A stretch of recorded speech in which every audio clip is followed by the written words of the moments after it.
This is an age of disruption, of profound revolutionary change.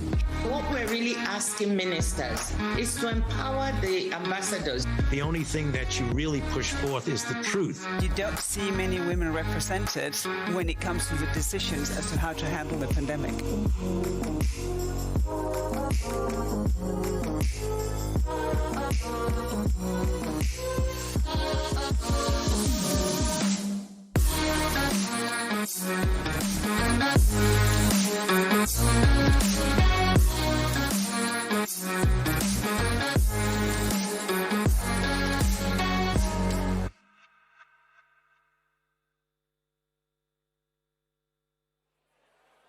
Good evening. Can you hear me? No. My mic's not on. Is it on? Hello? Hello? Hello? Can I get your attention? Okay, so I'm not sure I'm going to be able to get the room to quiet down, but I just wanted to welcome you here this evening. Okay, thank you for the shushing. Thank you, thank you, thank you. I'm Goli Sheikh Islami, and I'm the CEO of Politico, and I just wanted to take a few moments to welcome you to the top of the mountain. As you know, we do a lot of excellent things at Politico, and we do them every day. But among the things that we do best, as I found out in the 2 years that I've been here, is we put on very good parties. So I hope that everybody is ready to sled or sledge, for our English friends, down the mountain this evening. I am still on the cusp of deciding whether it is safe enough to go down this mountain in the dark. But anyway, I actually just wanted to start off by thanking our team that has been here all week and doing excellent reporting and our daily playbook every day and our daily podcast, and also our team that has put on this event and many other events this week.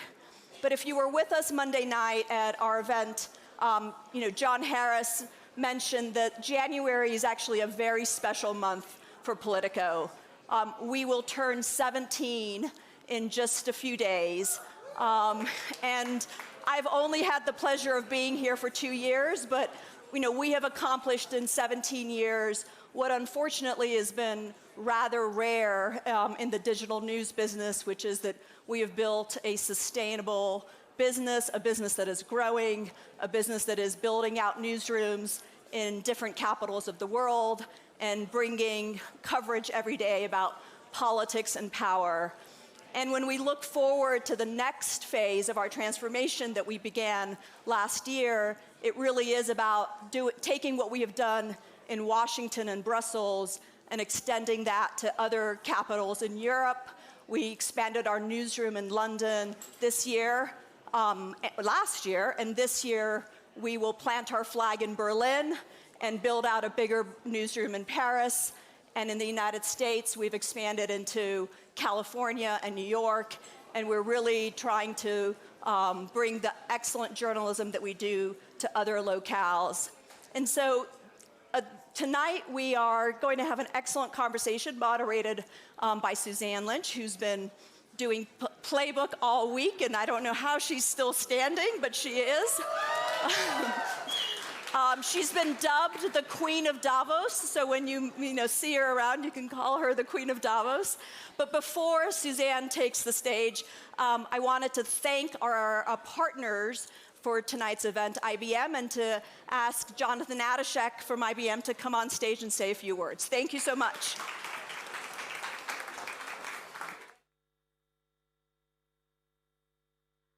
Yes? Okay. Thanks, Goli, and thank you, everybody, for coming up to the top of the mountain. And to Politico, you guys are amazing. We've had a great partnership with you throughout the week, and we love working with you all. So thank you for everything that you've done and to help keep us all apprised of everything going on inside the Congress Center and around the town. I think we would all agree AI has been the topic du jour this week. You can't go a meter down the promenade without seeing AI, or in a conversation without having AI come up. And for me, it's going to be interesting to see how this conversation evolves. And I think that making it, the evolution of the conversation is going to be driven by trust. And trust is going to take two parts. It's going to be companies being responsible and being engaged on this to try and drive trust for what they're doing. And the other piece is going to be around government regulation. And I think the way we're looking at AI is there's three parts to it. There's the data, and data needs to be regulated. Everybody's data, there needs to be protections around data. We all agree on that. There's the technology. That technology is going to change over time. We don't think that the technology itself should be regulated, but we do think that the use case needs to be regulated. And that's going to be the key part. So use case regulation is going to be essential as governments around the world get the regulation in place to deploy AI. The other two pieces that are important here are going to be around accountability for those who are putting AI into the market. They can't just put it out there without accountability. And lastly, it's going to be around an open source ecosystem. That open ecosystem is going to allow more innovation and a safer use of AI over time. So I don't know about the rest of you, but I'm excited to see where AI is going to take us. We think there's great opportunity for individuals and for businesses and organizations around the world. And it'll be very interesting to come back to Davos next year and see how the conversation is evolving. So I just want to say thank you again to Goli and to the entire Politico team. And Suzanne, over to you. Thank you.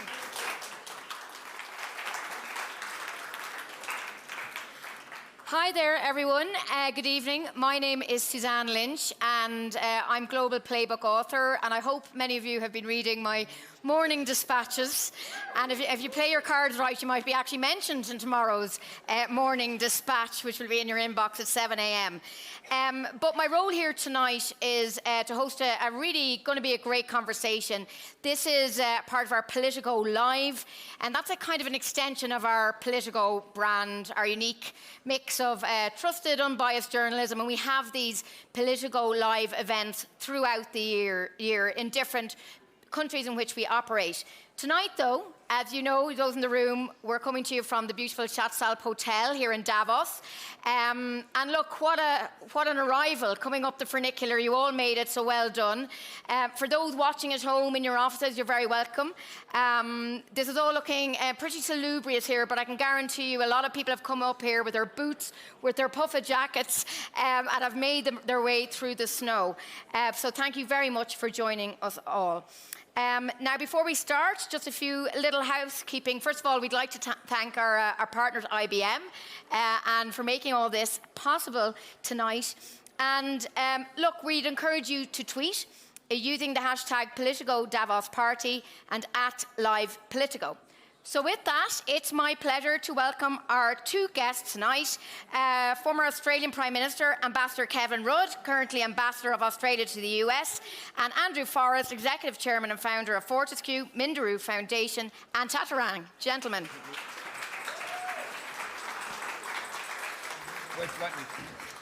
I think actually the other side. Can I just say, this will be the only time I ever go in front of Kevin Rudd, former Prime Minister. And probably the closest I'll ever get to being Prime Minister. Okay, thank you very much for joining us. Ciao. Okay, right, to start things off, delighted to be joined with two Davos regulars, I think it's fair to say, and also extremely well known in the political and business scene. Ambassador Kevin Rudd, I'm going to start with you. We saw President Zelensky was here earlier this week in Davos, and myself and my Politico colleagues, Alex and Nahal, who were in the room here, were reporting during the week that a possible meeting between the Chinese delegation and Zelensky did not happen. Zelensky did not get that meeting. What role do you think China could play, should play even, in any future discussions or current discussions about a peace process in Ukraine? Okay. Can you hear me up the back there, or are you all drunk? Okay. If it's an Australian gathering, you'd all be drunk, including the people up the front. Or the speakers. And the speakers have had a few already, so it's fine. On your core and serious public policy question, let me answer it with appropriate seriousness. Number one, the deep strategic interest of the People's Republic of China is to have a benign and supportive and useful relationship with the Russian Federation. That's the core business in Beijing. Anyone who basically suggests the alternative to you, you'll all get extra time in purgatory up the back for talking so long. And Irish Catholics will understand what I mean, and other Catholics.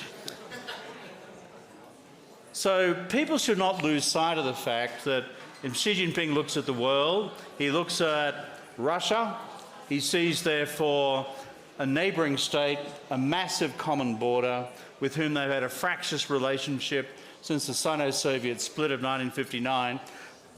Anyone who thinks therefore that Xi Jinping is going to trade that in for playing happy families in Ukraine is wrong. They actually don't understand the fundamental geopolitical dynamics of this. I think China's interest in having, quote, a special envoy on Ukraine is possibly at some stage in the future to do something, but it is not currently actively on the radar, and I don't think prospectively is so. They would double check and triple check this with the Kremlin.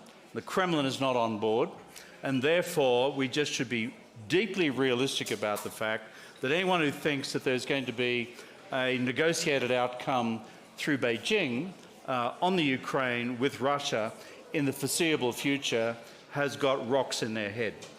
Interesting. That's an Australian expression. Look, I just back that in. It's improbable. Yeah.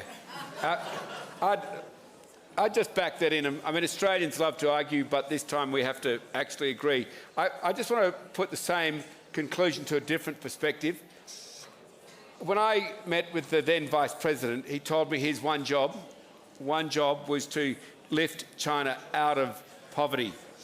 I see that same ambition in the eyes of Modi, in the eyes of the leaders of South Africa. What's clear here, and I want to project this to every single business person in the room and investor in the world, if you're hedging your bets on, do I really support Ukraine because that might not help me with Russia depending on the outcome of the war, just want to say this to you very clearly. South Africa, India and China have got highest priority to lift their people out of poverty. There's a very serious economic dividend in being publicly neutral with Russia for commodities and energy to help lift your country out of poverty. And for those countries who are not neutral, they don't get the same economic advantages. They're voting with their economic feet.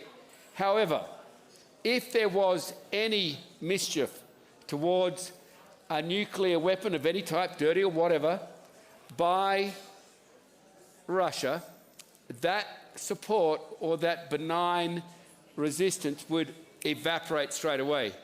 So you actually know where they stand. They actually stand on the side of peace, not on the side of any invasion at any cost.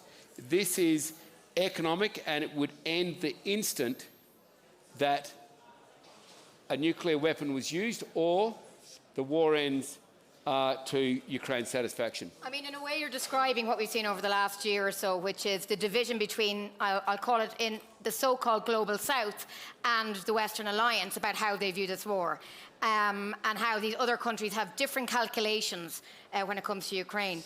On China, Kevin Rudd, what are your views on the US-China relationship now? You are the US ambassador, or the Australian ambassador in the US now, but you said back in late 2022 That's a worry. Oh yes, you always have to be careful of what you say because it'll come back and bite you at moments like this, but that it's very possible that US and China, there will be tensions there. By the next 10 years, there could be a flare-up of war. I think if you look carefully at the fundamentals of the US-China relationship, they are in deep structural competition. Structural competition. It's about ideology, it's about power, it's about the dominant geopolitical force in East Asia, and it's about the ultimate fulcrum of the international system. That's structurally what is happening. I mean, I first went to live in Beijing 40 years ago, back in the Mesolithic period.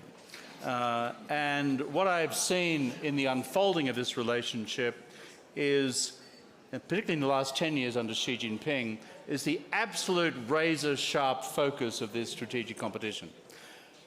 Therefore, for the decade ahead, I've described it as the decade of living dangerously, because it is. Both sides have decided for immediate political and geopolitical reasons to stabilize the relationship for the year ahead. You saw what happened with President Biden, President Xi Jinping in San Francisco in November. Bottom line is, China, for its own reasons, partly the rebuilding of its economy, which has been in difficult straits since it exited zero COVID, and secondly because of a degree of foreign policy overreach through wolf warrior diplomacy and a much more assertive approach to countries around the world. The Chinese concluded internally it was time to bring the temperature down.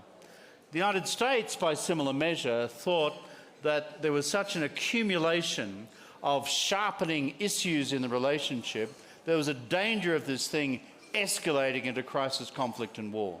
So right now we have a mutual consensus position to take the temperature down from 9 out of 10 to a manageable 4.5 to 5 out of 10.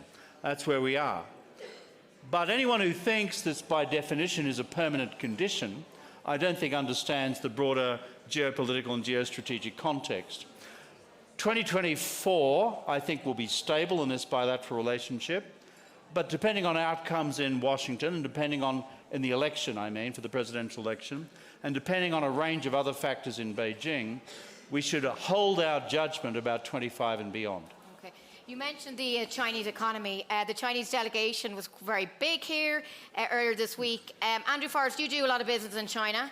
Your company exports a huge amount, Australia exports a huge amount of iron ore to China.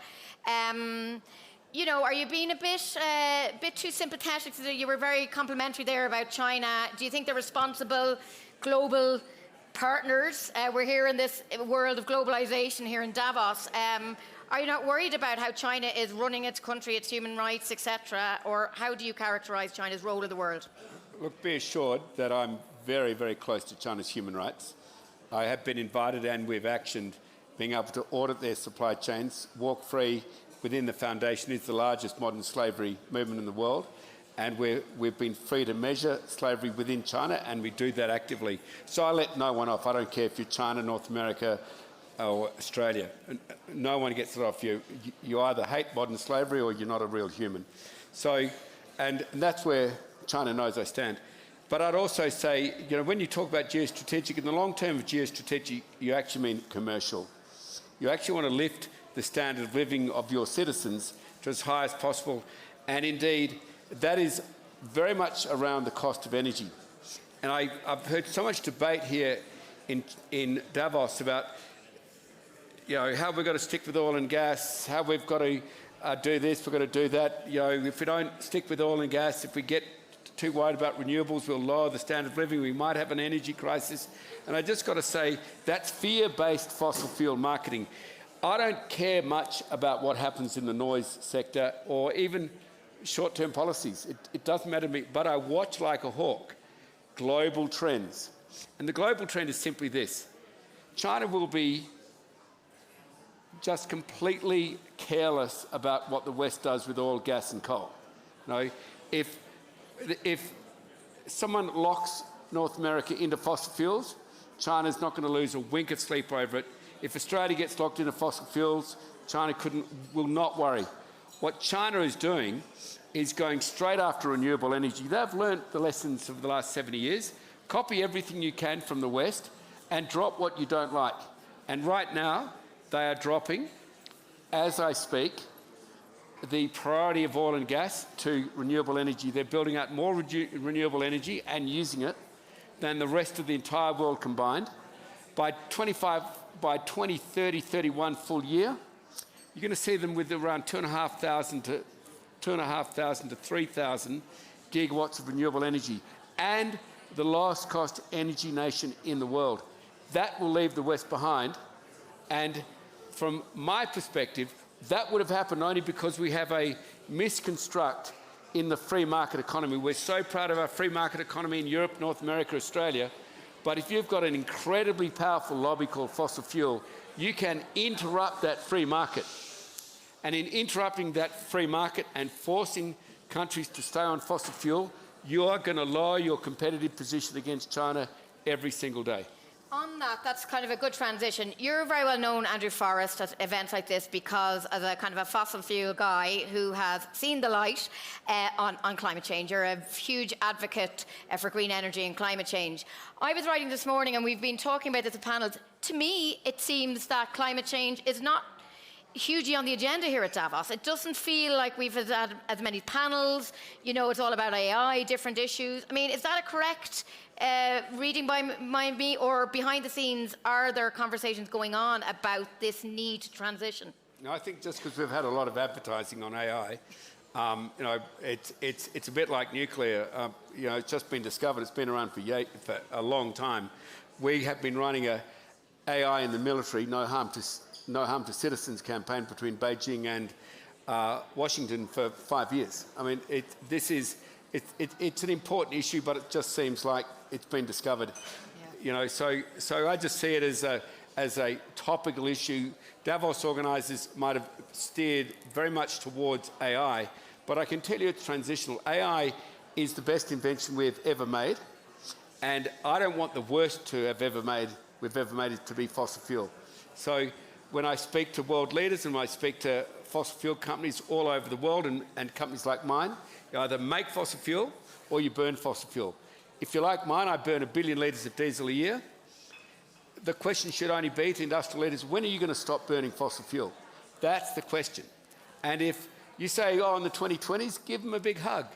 If they say, oh, 2030s, say, which half? And if they say, oh, well, the first half, maybe a slap on the shoulder. But if they say last half of 2030s and say, you're ignoring the science is catapulting against us. And as I look at it, the second question is to fossil fuel companies, you call yourself an energy company? When are you going to stop forcing your customers, all of you, forcing your customers to burn fossil fuel? I mean, you're not giving anyone the choice. You're forcing the world to burn fossil fuel. With all the greenwashing in the world, carbon sequestration, all that rubbish, you're actually forcing a destruction. So there are just two questions I'd like everyone in this audience to remember. Fossil fuel company, when are you going to stop forcing your customers, us, to keep burning fossil fuel? When are you going to give us a choice? And if you're like me, a burner, then you say, when are you going to stop using fossil fuel? I mean, again, I've got a quote from a previous statement by you. I've got them all here listed out. So you said back before COP in Dubai that if we get a resolution to phase out fossil fuel, then COP is a success. If not, it's a failure. They didn't quite agree that to phase out fossil fuel. So do you think COP did enough in Dubai? Look, you know, I mean, Kevin and I, we're never going to be completely happy. But what happened in Dubai was actually pretty huge. Yes, everyone recognised the direction of fossil fuel.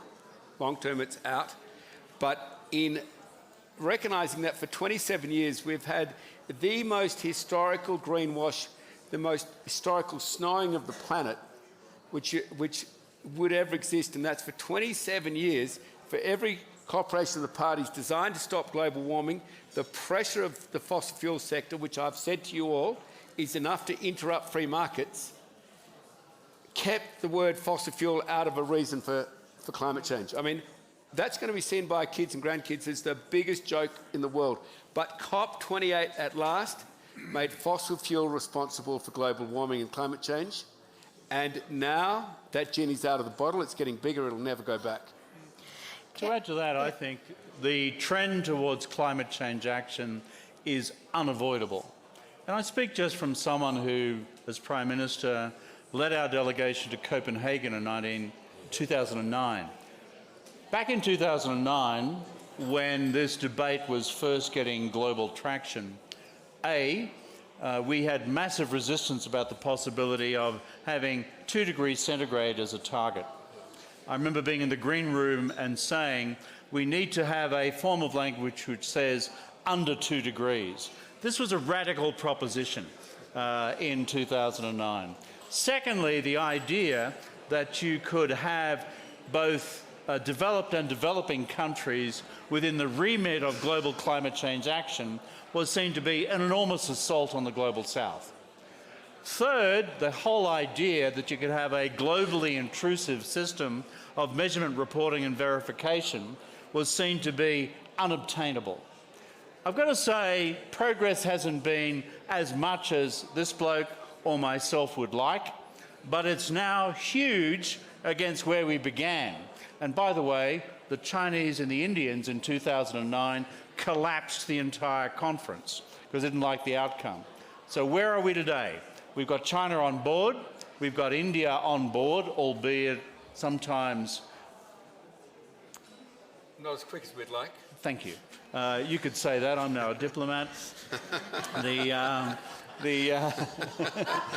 And I've got to say we are now 1.5 degrees. Yeah. We are now developed and developing. We now have systems of measurement, reporting and verification. And because of all the price signals we've established in many of our economies in terms of mandatory renewable energy targets and the rest, the renewable energy sector has gone from a boutique industry, which it was 15 years ago, to now being of the dimensions which Andrew described before. Is it going to get us there? Well, that depends on everyone in the room. But I've got to say, as someone who's been around long enough to see it go from "you are mad," which was the sentiment in 2009, to "this is a reasonable proposition" in 2023-24, I have a level of optimism that technology plus policy can get us there.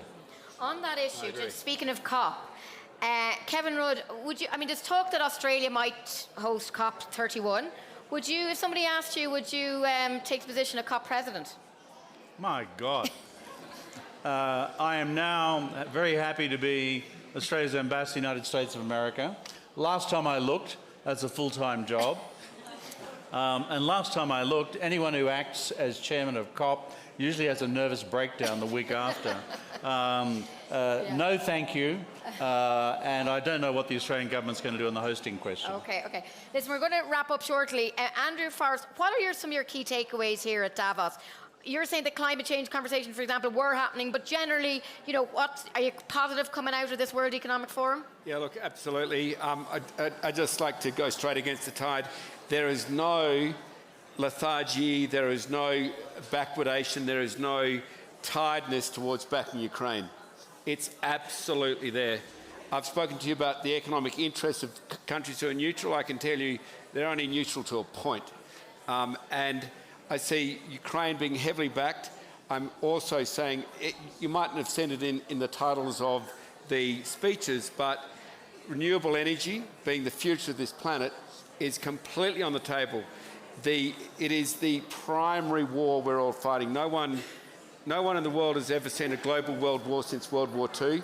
We are in a global world war to save this planet, and the fossil fuel sector can be our greatest friends or our worst enemies. But if they interrupt policy, then they're interrupting the free market. You get this irony that China's barreling into for economic pragmatism purposes, which is what Kevin advocated. They're barreling into every drop of green energy, green hydrogen they can get, whereas we're still holding back. And while we hold back, we're jeopardising the planet, jeopardising our kids and our economy today.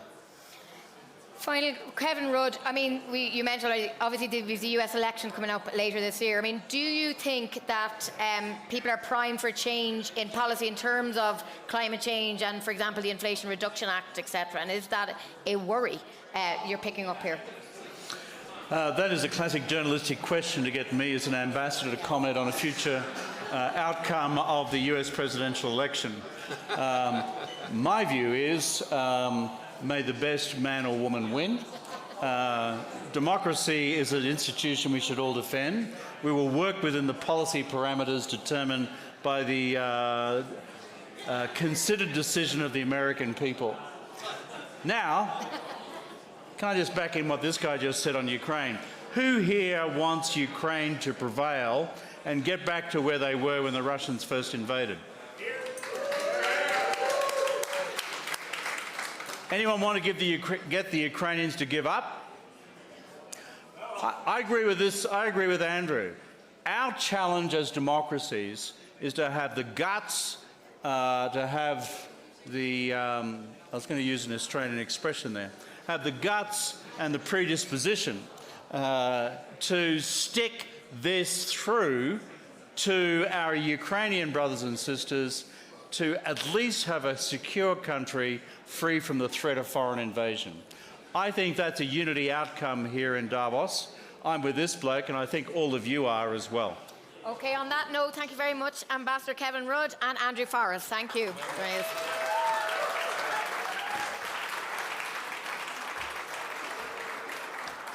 Okay, just some housekeeping. I know I'm taking you from your conversation, but thank you very much for that. You can give us any feedback at live@politico.eu, and thank you for those at home for joining us. Now, very important information that you're all going to be interested in, and that is about the sledge ride down the hill to the village. So this is where I need all your attention, because we don't have any accidents on the way down. So at 9 p.m, you're going to get the chance to sleigh down the mountain to Davos Platz. And I'm reading this. Sledges will be available on the terrace, and one per sledge. That's very important. Then there's going to be outdoor lanterns you need to find, and they'll guide you to the starting point. And the sledge run takes approximately 20 minutes, and then when you reach the end of the sledge run, you take your sledge with you, and there's a 10-minute walk then to reach the funicular. So somebody will be back up here to remind you at 9 p.m. to take the sledge. Obviously, you can also take the funicular, but it sounds like the sledge will be good fun. So please enjoy the rest of the evening, the conversation, and thank you very much to our speakers again.